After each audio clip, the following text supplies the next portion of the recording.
আমি পানি দিয়ে দিচ্ছি। পানি দেওয়ার পরে রান্নাটা কেমন যেন একটু শান্ত হয়ে যায়।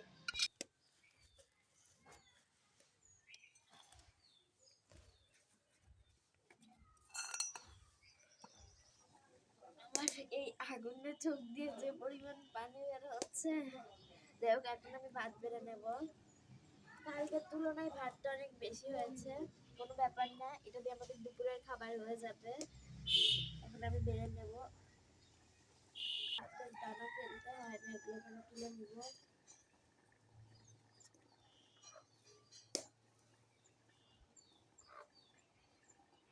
আমি হচ্ছে এতটুকু ভাতই এখন খাবো, আর বাকি যতটুকু ভাত আছে এটুকু ভাই খাবে, আর রাতে আমি আর ভাই ভাগ করে খেয়ে নেব।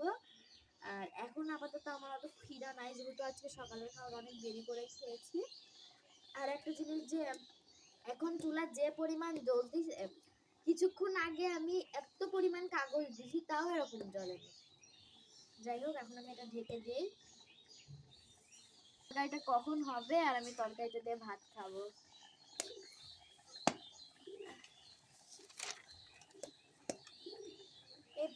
আমি এই 2 দিনই আমার মিনি কিচেনে রান্না করছি, কিন্তু আজকে হচ্ছে মাংস রান্না করলাম, আর ইতিমধ্যে কিন্তু আজান পড়ে গেছে। যাই হোক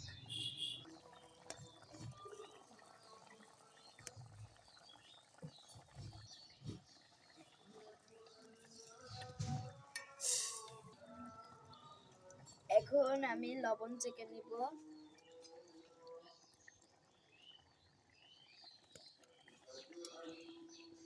সবকিছু পারফেক্ট,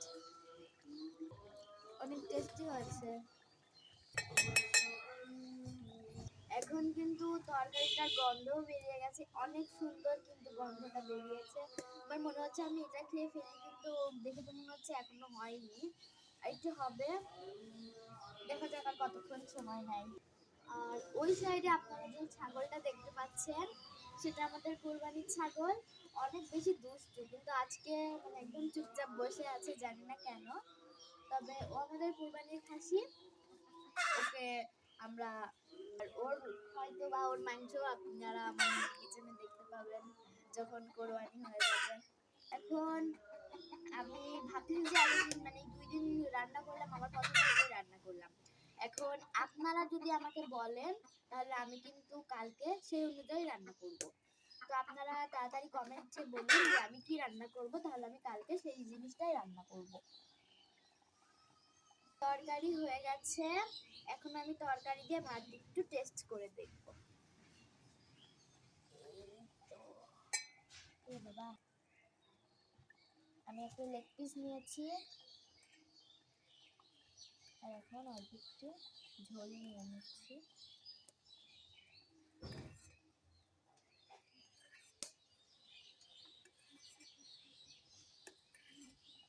আমি এখন আর মাখাইতে যাচ্ছি না।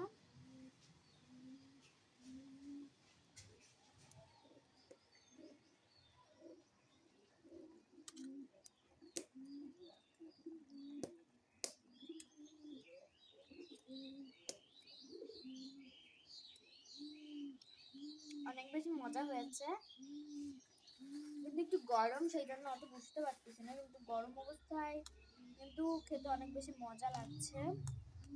যাই হোক আমি এখন খাই। আজকে আমার নাতনি মানে আমার ভাই আমার কাছে নেই, ও থাকলে ওকেও টেস্ট করাতাম, কিন্তু ওকে গেছে খেলতে, টেস্ট করাতে পারলাম না। আল্লাহ হাফেজ, মতো এটুকুই, আল্লাহ হাফেজ।